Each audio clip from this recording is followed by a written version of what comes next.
Hello students, आज हमने chapter number 2 is matter around us pure के टेक्स्ट बुक क्वेश्चन आंसर करने हैं। फर्स्ट क्वेश्चन है which separation techniques will you apply for the separation of the following, कि कौन सी separation technique use होनी है इनको अलग करने के लिए। फर्स्ट है sodium chloride from its solution in water, कि नमक को अलग करना है सॉल्ट सॉल्यूशन से, तो उसके लिए कौन सी टेक्निक यूज होनी है। तो इसमें क्या आना है, इवेपोरेशन, कि आप बॉईल करो सॉल्यूशन को तो नमक नीचे बैठा रहेगा और पानी जो है वो पूरा इवेपोरेट हो जाएगा। सेकंड है ammonium chloride from a mixture of containing sodium chloride and ammonium chloride, कि सोडियम क्लोराइड और अमोनियम क्लोराइड में से अमोनियम क्लोराइड को आपने अलग करना है। तो इसमें कौन सी टेक्निक यूज होनी है, इसमें सब्लिमेशन। सब्लिमेशन में क्या करना है, जैसे आपने घर में देखते हो कपूर है, आप उसको जगाते हो तो वो पूरा उसके वेपर्स उड़ जाती हैं, ठीक है, और उसका सॉलिड बचता नहीं है। इसी तरह जो अमोनियम क्लोराइड है ये भी सब्लिमेशन शो करता है, सबलाइम कर जाता है अगर इसको हीट करो। तो जब आप इसको हीट करोगे तो अमोनियम सब क्लोराइड है जो वो इसमें से उड़ जाएगा। Sodium chloride and ammonium chloride में से अमोनियम क्लोराइड जो है वो सबलाइम हो जाएगा, उड़ जाना उसने। थर्ड है small particles of metal in A engine oil of A car, कि इंजन ऑयल में के कार के इंजन ऑयल में छोटे छोटे मेटल के पार्टिकल्स मिल गए हैं, तो उसको कैसे अलग किया जा सकता है। तो इसमें आना है फिल्ट्रेशन।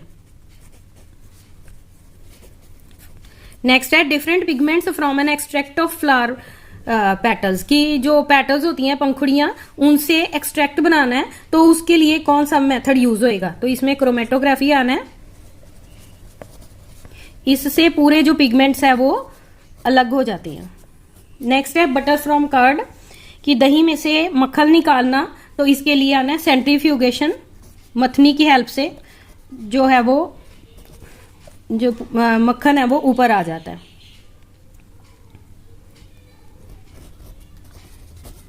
नेक्स्ट है ऑयल फ्रॉम वाटर, पानी में से ऑयल को अलग करना है, तो इसके लिए टेक्निक है सेपरेटिंग फनल। सेपरेटिंग फनल एक ऐसी फनल है जो ऑयल और वाटर को अलग करती है। नेक्स्ट है टी लीव्स फ्रॉम टी, चाय पत्ती को चाय से अलग करना, इसके लिए फिल्ट्रेशन।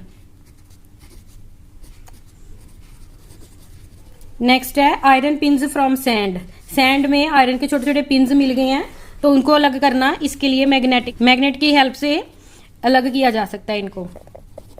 जो आयरन पिंस है वो सारे मैग्नेट के साथ चिपक जाएंगे। नेक्स्ट है व्हीट ग्रेन्स फ्रॉम हस्क, इसके लिए मेथड है विनोइंग। विनोइंग क्या होता है कि व्हीट और हस्क दोनों जब मिले होती हैं उनको सीव में से डाल के और वो फैंस के आगे लाया जाता है, और जो लाइट पार्ट है हस्क है वो उड़ के अलग हो जाता है, इसको विनोइंग कहते हैं। नेक्स्ट है fine mud particle suspended in water, कि पानी में जो कीचड़ है इन दोनों को अलग करना है, कीचड़ और पानी को, तो इसके लिए जो मेथड है सेडिमेंटेशन एंड डीकेंटेशन।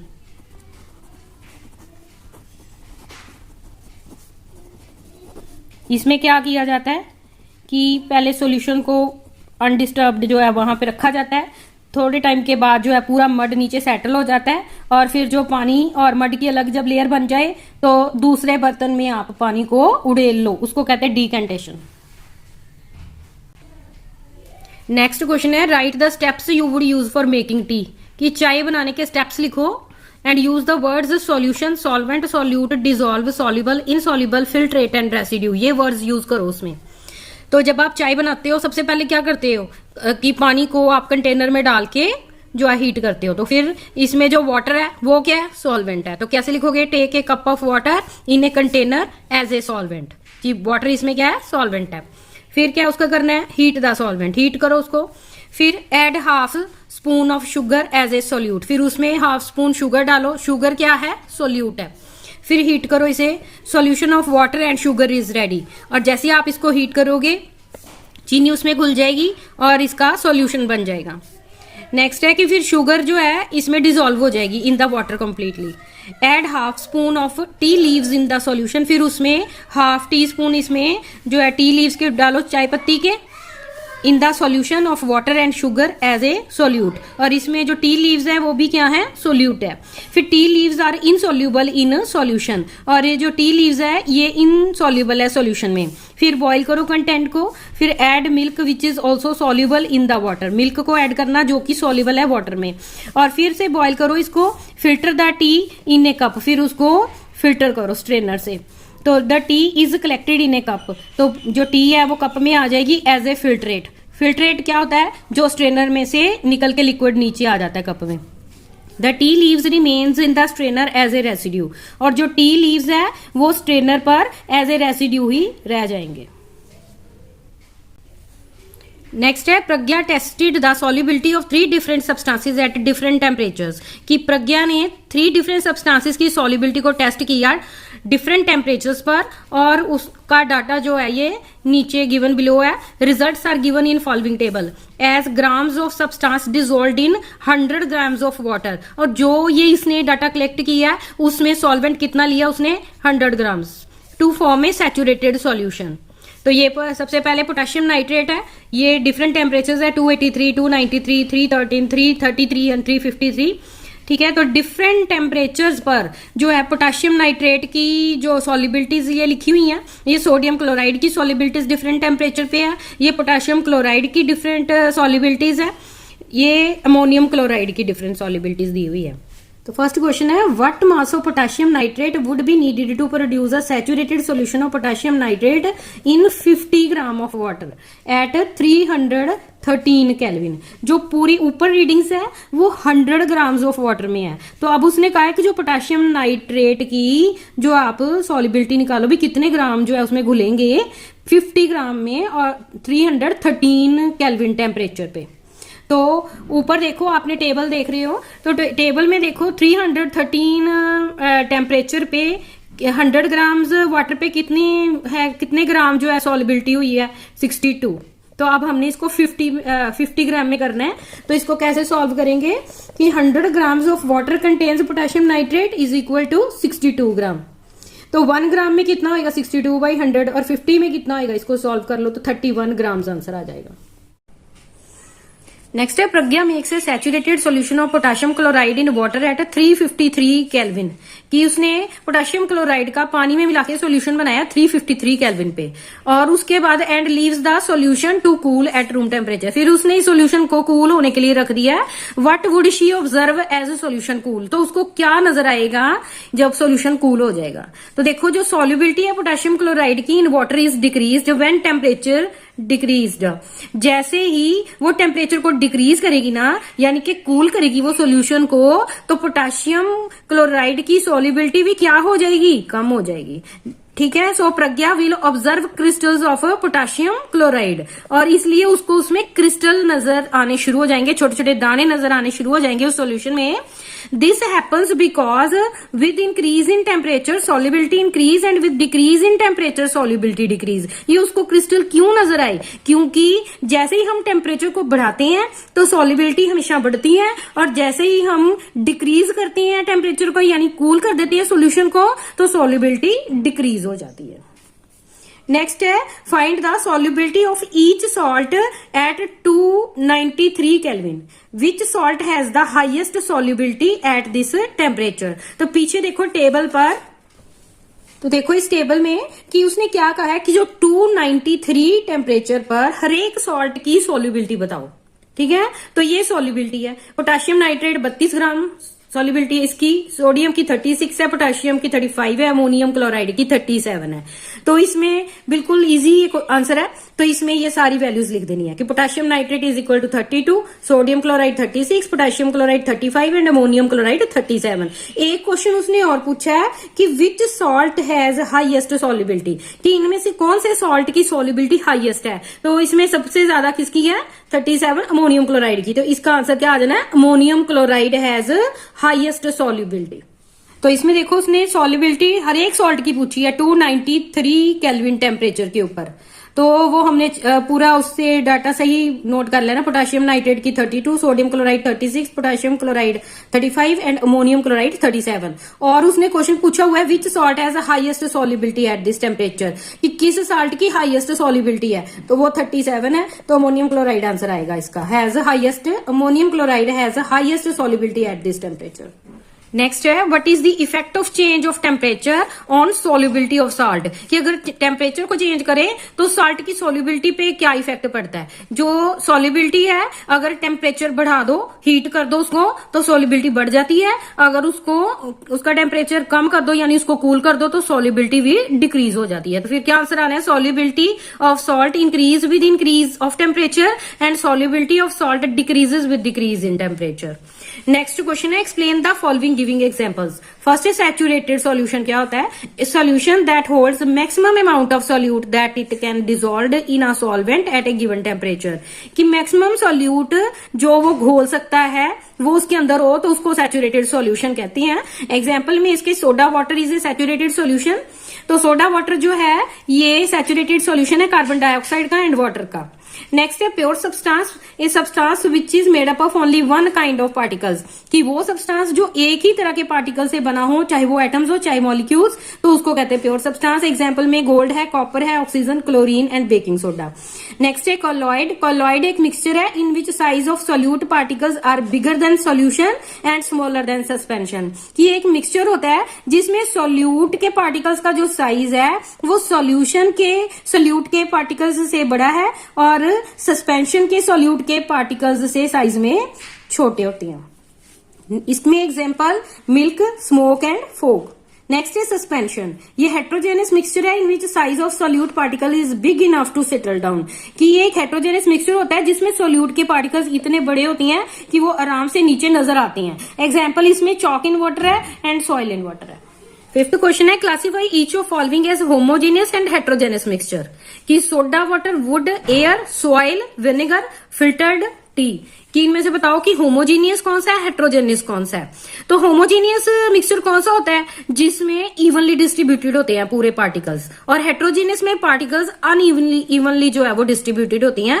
तो देखो जो सोडा वाटर है इसमें जो पार्टिकल्स है पूरे इवनली डिस्ट्रीब्यूटेड है, इसलिए होमोजीनियस में आना है। आगे वुड में क्या है कि ये मिक्सचर होती है वुड, ये सेलुलोज की, लिग्नन की एंड वाटर की, और इसमें पार्टिकल्स यूनिफॉर्मली डिस्ट्रीब्यूटेड नहीं होते, इसलिए ये हेट्रोजेनियस में आना है। नेक्स्ट है एयर। एयर जो है इसमें अलग अलग गैसेज हैं, ठीक है, लेकिन इसमें जो पार्टिकल्स है वो पूरे डिस्ट्रीब्यूटेड है इवनली, इसलिए ये होमोजेनियस में आना है। Next soil. सॉइल जो है ये हेट्रोजेनियस में आना है, क्योंकि जो सॉइल है ये minerals, water and living organisms का मिक्सचर है और इसमें जो इवनली डिस्ट्रीब्यूटेड नहीं होते ये, इसलिए ये हेट्रोजेनियस में आना है। एंड विनेगर जो है ये भी होमोजेनियस में आना है, इसमें जो पूरा इसके पार्टिकल्स है पूरे इवनली डिस्ट्रीब्यूटेड है। तो होमोजेनियस मिक्सचर की एग्जाम्पल है soda water, vinegar, filtered tea and air. And heterogeneous mixture में आना है wood and soil.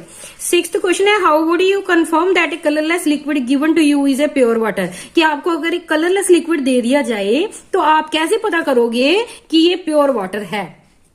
Every substance, pure substance has a fixed boiling point and melting point. देखो हर एक प्योर सब्सटेंस का बॉइलिंग पॉइंट भी fix होता है एंड मेल्टिंग पॉइंट भी फिक्स होता है, और हमें यह भी पता है कि जो प्योर वाटर है इसका बॉइलिंग पॉइंट कितना है, 100 है। सो हम क्या करके देखेंगे, हम उस पानी को बॉइल करेंगे। We will boil the colourless liquid, ठीक है, जो कलरलेस लिक्विड हमें दिया गया इसको बॉइल करेंगे। If it boils at 100 degree Celsius at atmospheric pressure then it is pure water. अगर ये बॉइल करेगा 100 डिग्री सेल्सियस पे तब ये जो है वो वाटर है, प्योर वाटर। सेवंथ क्वेश्चन है which of following fall in category of pure substance, ice, milk, iron, hydrochloric acid, calcium oxide, mercury, brick, would and air. देखो प्योर सब्सटेंस क्या होती हैं, वो सब्सटेंसेस जो एक ही तरह के पार्टिकल्स से बने होती हैं उनको कहते हैं प्योर सब्सटेंस। तो देखो आइस जो है इसमें पूरे वाटर मॉलिक्यूल है, एक ही तरह के पार्टिकल्स होती हैं इसमें, ठीक है, प्योर सब्सटेंस में एक ही तरह के पार्टिकल्स होती हैं इसलिए आइस आना है प्योर में। नेक्स्ट है मिल्क। मिल्क कोलॉइड में आता है, ठीक है, इसमें प्रोटीन, फैट, अलग अलग चीजें होती हैं, ये प्योर में नहीं है। आयरन में सिर्फ आयरन होती है, प्योर आना है। हाइड्रोक्लोरिक एसिड में सिर्फ हाइड्रोक्लोरिक एसिड के ही जो होता है इसलिए ये भी प्योर में आना है। कैल्शियम ऑक्साइड जो है इसमें सिर्फ कैल्शियम ऑक्साइड ही होती है, इसलिए ये भी प्योर में आना है। मरकरी में सिर्फ मरकरी होता है, ये भी प्योर आना है। ब्रिक जो है ये प्योर में नहीं है, क्योंकि ब्रिक अलग अलग जो चीजों को मिला के बनती है, तो इसमें एक तरह के नहीं पार्टिकल्स होते। वुड भी नहीं आना, ठीक है, और एयर भी नहीं आना, क्योंकि वुड में भी अलग अलग तरह के मिक्सचर है चीजों का, सेलुलोज का, लिग्निन का, वाटर का। इसी तरह एयर भी जो है ये भी प्योर में नहीं आना, क्योंकि इसमें डिफरेंट डिफरेंट जो है वो अलग अलग गैसेज है। तो प्योर सब्सटेंस में आंसर आना है ice, iron, hydrochloric acid, calcium oxide and mercury. 8th question है identify the solutions among the following mixtures. Soil, sea water, air, coal, soda water. तो इसमें सॉल्यूशंस कौन कौन से है? तो देखो सॉइल जो है ये सॉल्यूशन में नहीं आता, क्योंकि इसमें जो पार्टिकल्स है वो इवनली डिस्ट्रीब्यूटेड नहीं होते, ये डिफरेंट चीजों का मिक्सचर होता है, इसमें माइक्रो ऑर्गेनिजम्स होती हैं, गैसेज होती हैं, तो ये नहीं आना। आगे सी वाटर जो है ये सॉल्यूशन में आता है। नेक्स्ट है एयर जो है ये भी सॉल्यूशन में आता है, क्योंकि इसमें क्यों सॉल्यूशन में है? क्योंकि इसमें अलग अलग गैसेज है, जो नाइट्रोजन मैक्सिमम है वो सॉल्वेंट का काम करती है, और जो दूसरी गैसेज है वो सोल्यूट का काम करती है, तो ये सॉल्यूशन में आना है। कोल जो है ये भी नहीं आना सॉल्यूशन में। सोडा वाटर जो है ये भी सॉल्यूशन में आना है। तो सॉल्यूशंस के क्या क्या आंसर आने हैं? Sea water, soda water and air. 9th question है which of following show Tyndall effect. Tyndall effect क्या होता है कि जब जो है लाइट पास की जाए सॉल्यूशन से तो वो लाइट को स्कैटर कर देता है, ठीक है। तो कौन कौन सी चीजें हैं जो टिंडल इफेक्ट शो करती हैं? तो इसमें सॉल्ट सॉल्यूशन है। देखो सॉल्ट सॉल्यूशन जो है इसमें होमोजेनियस मिक्सचर है, ठीक है, पार्टिकल्स का साइज बहुत छोटा है, इसलिए ये लाइट को स्कैटर नहीं करते, ठीक है, ये नहीं आना। टिंडल इफेक्ट ये शो नहीं करता। मिल्क जो है ये टिंडल इफेक्ट शो करता है, क्योंकि इसके पार्टिकल्स का साइज जो है वो थोड़ा बड़ा होता है। नेक्स्ट है कॉपर सल्फेट, ये भी टिंडल इफेक्ट शो नहीं करता, ठीक है। और स्टार्च सॉल्यूशन जो है इसमें पार्टिकल्स का साइज बड़ा होता है, इसलिए ये टिंडल इफेक्ट शो करता है। तो आंसर में मिल्क एंड स्टार्च आंसर आना है। 10th क्वेश्चन देखो classify the following into elements, compounds and mixtures. Sodium, soil, sugar solution, silver, calcium carbonate, tin, silicon, coal, air, soap, methane, carbon dioxide and blood. तो देखो elements कौन कौन सी है इसमें? एक तो सोडियम एलिमेंट, ठीक है, और इसमें सिल्वर है, और टिन है, सिलिकॉन है। तो इसमें एलिमेंट्स क्या कौन से आने? Sodium, silver, tin and silicon. आगे कंपाउंड्स ढूंढने। कंपाउंड्स क्या होते हैं? जिसमें 2 या 2 से ज्यादा एलिमेंट्स फिक्स्ड रेशो में मिले होते हैं, उनको कंपाउंड्स कहते हैं। तो इसमें एक तो कैल्शियम कार्बोनेट आना है, और एक कार्बन डाइऑक्साइड आना है, और एक इसमें मीथेन आना है, ठीक है। जो कैल्शियम कार्बोनेट है इसमें कैल्शियम, कार्बन, CaCO3 होता है, इसमें अलग अलग जो एलिमेंट्स है वो मिलके कैल्शियम कार्बोनेट बनाते हैं। कार्बन डाइऑक्साइड में कार्बन एंड ऑक्सीजन है, ठीक है, एलिमेंट्स। एंड मीथेन में CH4 इसका फॉर्मूला है, तो कार्बन एंड हाइड्रोजन मिले हुए हैं, तो ये कंपाउंड्स में आने हैं। मिक्सचर्स जो है इसमें 2 तरह के मिक्सचर्स होते हैं, होमोजेनियस एंड हेट्रोजेनियस, ठीक है। तो इसमें देखो सॉइल है, सॉइल हेट्रोजेनियस मिक्सचर है, क्योंकि इसमें मिनरल्स है, वाटर है, लिविंग ऑर्गेनिजम्स है, अनइवनली डिस्ट्रीब्यूटेड है सभी, इसलिए हेट्रोजेनियस है ये। और इसमें शुगर सॉल्यूशन ये होमोजेनियस है, क्योंकि इसमें पार्टिकल्स नजर नहीं आते और सभी पार्टिकल्स इवनली डिस्ट्रीब्यूटेड है, ठीक है, ये भी मिक्सचर में आना है। आगे जो कोल है ये भी मिक्सचर में आना है, क्योंकि इसमें डिफरेंट चीजें मिली होती हैं, ठीक है। एयर है, इसमें डिफरेंट गैसेज जो है उसका मिक्सचर है ये, ठीक है। और जो ब्लड है ये भी जो चीजों का मिक्सचर है, और सोप जो है ये भी मिक्सचर में आना है। तो मिक्सचर में आएगा soil, sugar solution, coal, air, blood and soap. 11th question है which of following are chemical changes. Chemical changes कौन सी होती है जिसमें केमिकल कंपोजिशन जो है वो प्रोडक्ट की चेंज हो जाती है और ये इरिवर्सिबल है, ठीक है। तो इसमें जो केमिकल चेंजेस में कौन कौन सी आनी है? ग्रोथ ऑफ प्लांट ये केमिकल चेंज है, ठीक है। रस्टिंग ऑफ आयरन ये भी केमिकल चेंज है, ठीक है, केमिकल कंपोजिशन चेंज हो जाती है। Mixing of iron filings and sand ये नहीं है। कुकिंग ऑफ फूड इसमें भी आप रिवर्स नहीं कर सकते प्रोसेस को, ये भी केमिकल में आनी है। डाइजेशन ऑफ फूड भी केमिकल चेंज है। फ्रीजिंग ऑफ वाटर ये फिजिकल चेंज है, ठीक है। आगे है burning of candle, burning of candle भी केमिकल चेंज है। तो इसमें आना answer growth of plant, rusting of iron, cooking of food, digestion of food and burning of candle. तो ये है आज की हमारी वीडियो।